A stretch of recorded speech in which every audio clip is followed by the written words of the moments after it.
Kroger Tender Ray Beef. No other beef so fresh, can be so tender, presents Hearts in Harmony, transcribed. K is for Kroger, C is for cut, B is for beef. KCB means Kroger cut beef, and Kroger cut beef means more meat for your money. That's right, ladies. Kroger cut beef gives you more meat, less waste.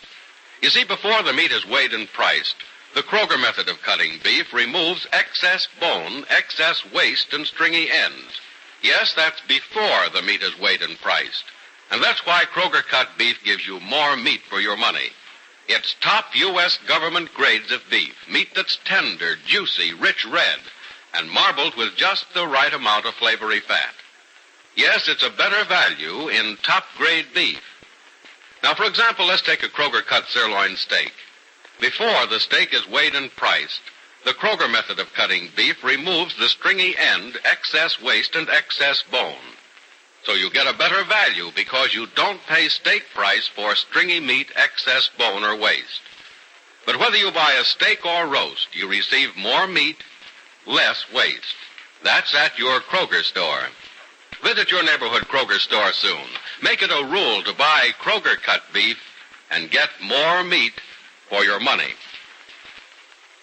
And now, Hearts in Harmony. Master swindler Robert Wilson has apparently fallen into the trap set for him by Penny Gibbs' boss, lawyer Frank Carter.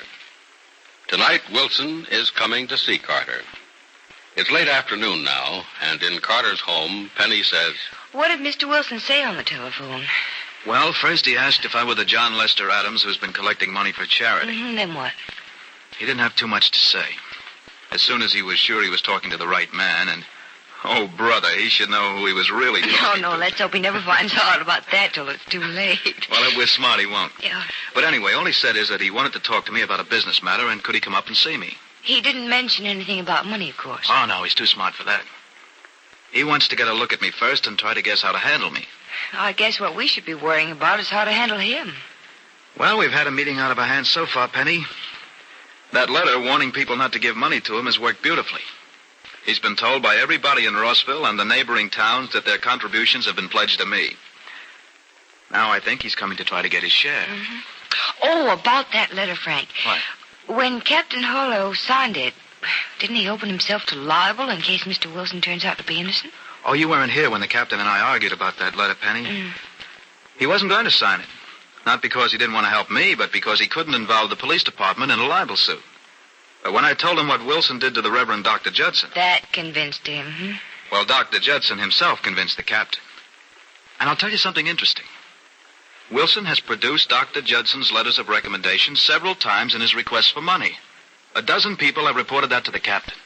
We'll solve the problems of a lot of people when you catch Mr. Wilson. Dr. Judson will get back the letter. Mrs. Ainsley will get the money from her husband's will.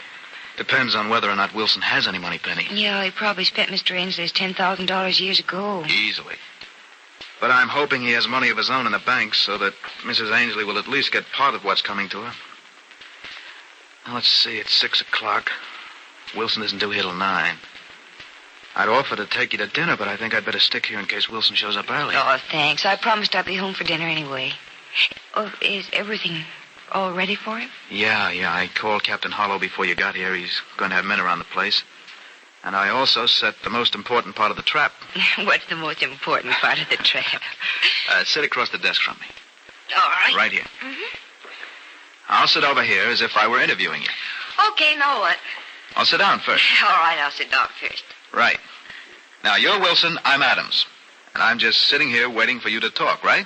That's right. I'm sitting here listening, my hands on the desk. Yeah? Well, just talk, Penny. Say a few words. I'll have a little surprise for you. All right. I'll pretend I'm Mr. Wilson, okay? Mr. Adams, I want to talk to you about the organization I represent. Now, we're raising funds to build a home for homeless children, and I'd like your assistance in raising the money. That's enough, Penny. Now, come into the other room and I'll show you something. All right. What's in here, though? A little surprise I have for you. Maybe you can guess what it is. Well, I have an idea that cabinet has something to do with it. A good guess, Penny. This is a recording machine. Now listen, and you'll hear your voice.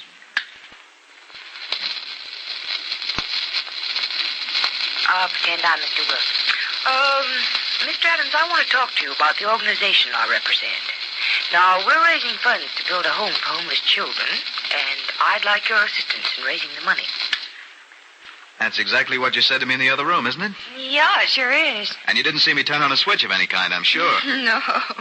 I think I know what you did, though. Well, come out in the other room again, and I'll show you. All right. Wait, close the door. All right. I don't want Mr. Wilson snooping in here. Now, what did I do? You, turned on that recording machine by stepping on a button under the rug. Oh, that's close. Actually, I pushed a switch under the desk with my knee. It's a switch instead of a button, so the machine will keep recording even if I move around the room. It's a smart idea, but where's the microphone? Aha, that's the smartest thing of all. It's that inkwell built into the desk set here. Never guess it wasn't an inkwell, would you? No, I should say not. You know why? No. Because it is an inkwell. An inkwell and a microphone. Oh, I'd never know it. Did you get it especially for the meeting? No, I've had it a long time. Ever since I was a freshman in college, in fact. I had ambitions to become a detective then, and I devised all sorts of tricks like this. There were other microphones hidden in the room, too. But you'll never find them, I guarantee. All right, wait a minute. There's one in that lamp over there. Mm-hmm. But where in the lamp? Oh, probably inside the shade. Nope. It's built in the lamp base. And if you'll notice, the entire base is mesh wire. Mm-hmm. Doesn't look suspicious, does it? No, it just looks like a nice lamp. Where's another microphone? You see that etching on the wall there? Mm-hmm. Is it, behind the picture? It's part of the picture, Penny.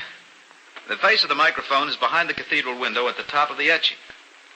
Come over here close, and you'll notice something else. Oh, that mounting must be 2 inches thick.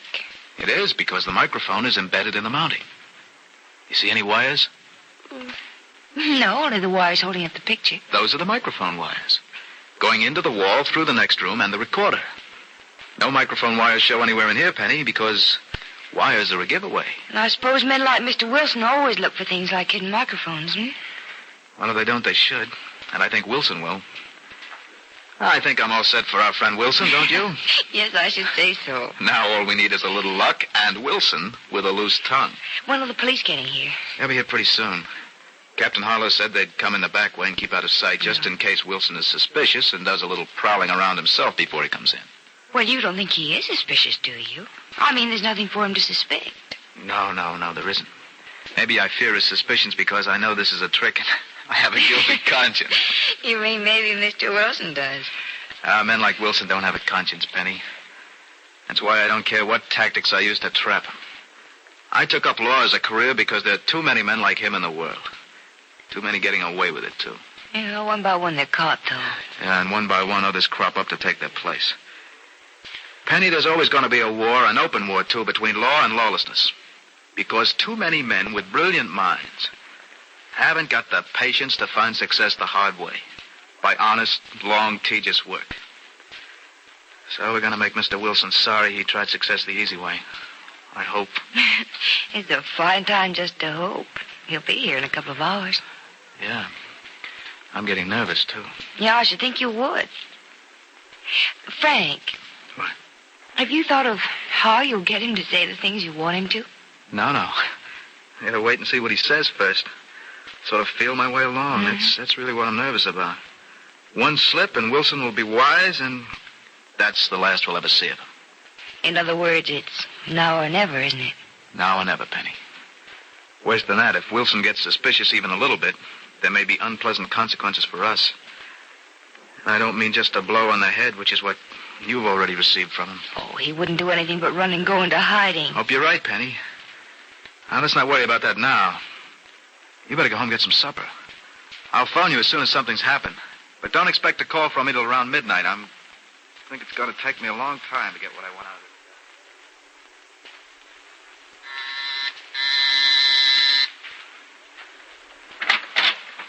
Oh. Hello, Mrs. Peterson. Oh, Mr. Wilson, come in. I intend to. I thought you were in Wayne City. I just got back. I suppose you got a lot of money from those people you went to see. Why do you do it, Mr. Wilson? Why do you... I didn't collect a cent, not one puny cent. You didn't? Why not? For the same reason I haven't been able to get a dime in Rossville or Waltham or Allentown or any of the other places around here. Everyone has pledged his money to John Lester Adams. Everyone? Well, there was one fellow who didn't. But he had so little offer, I told him to forget it. Until later. I can't take a chance for a few dollars. I'm after thousands or nothing at all. Why don't you give up? You've seen 100 people at least, and no one's giving you anything. I'm going to get plenty. From John Lester Adams and his charity. You can't do that. Can't I? I've already made an appointment to see him at 9 tonight. Well, that's not going to do you any good either. Isn't it? A man interested in charity is going to be interested in the children's home I'm building. Children's home you're building? You mean bank account you're building? Well, that's one way of putting it. I'll be a lot happier with a few more thousands in the bank than in a children's home. Mr. Wilson, you're going to be caught one of these days. Because somebody talks? I ought to talk. I ought to turn you in. You're worse than a common thief because you're taking the good name of charity to steal from people who honestly believe that you want to help others. I want to help myself, and I intend to a good portion of what Mr. John Lester Adams has collected. There's a little role in it for you, if you're a good girl. I don't want any of it. That's all right with me. Don't say anything again about going to the police, because that won't be all right with me. I won't. Not if you're smart. Are you sure? Are you sure it's good to go to see this Mr. Adams? It might be a trick. Why are you so suddenly interested in my welfare? Because I know what'll happen if you're caught. You'll involve me. You'll tell them what I did to poor old Mr. Ainsley. Mm-hmm. I sure will. That's why I'm sure you won't turn me in. You know I won't, even though I want to. But this thing with Mr. Adams may be a trick to catch you. I know it. I've thought of that. I'm ready for it if it is. You know a pistol when you see one, don't you? Mr. Wilson, you aren't going to kill anyone. Don't be a fool. If this is a trick Mr. Adams is playing on me, I won't be the fool. Adams will. Only he'll be a dead one. Oh, no, Mr. Wilson, you must... He'll be dead, and if I find out your little friend Benny Gibbs is involved in this, and it's a trick, she'll be the same. Will Robert Wilson be fooled by the trick Frank Carter is playing on him tonight? And if he isn't, will he carry out his deadly threat? Be sure to listen to the next dramatic episode of Hearts in Harmony. KCB. KCB. KCB means Kroger cut beef, and Kroger cut beef means more meat for your money. You see, Kroger cut beef gives you more meat, less waste. Because before the meat is weighed and priced, the Kroger method of cutting beef removes excess bone, excess waste, and stringy ends. Yes, your Kroger meat man gives you more meat, less waste. And it's top U.S. government grades of beef, tender, juicy, rich red, and marbled with just the right amount of flavory fat. So visit your Kroger store soon. Order your favorite cut of steak or roast. If you buy a Kroger cut round steak or roast, notice that the Kroger method of cutting beef gives you a minimum of bone and removes excess waste before the steak or roast is weighed and priced. Remember, whether you buy a steak or roast, Kroger cut beef gives you more meat for your money. And remember, too, ladies, Kroger cut beef is available only at Kroger stores. So plan now to visit your neighborhood Kroger store. There's where you'll find delicious beef, top-grade beef. And there at your Kroger store is where you get more meat for your money. For Kroger cut beef gives you more meat, less waste. Get your share of this tremendous value without delay at your neighborhood Kroger store. Tune in Monday, same time, same station, for another exciting transcribed chapter of Hearts in Harmony.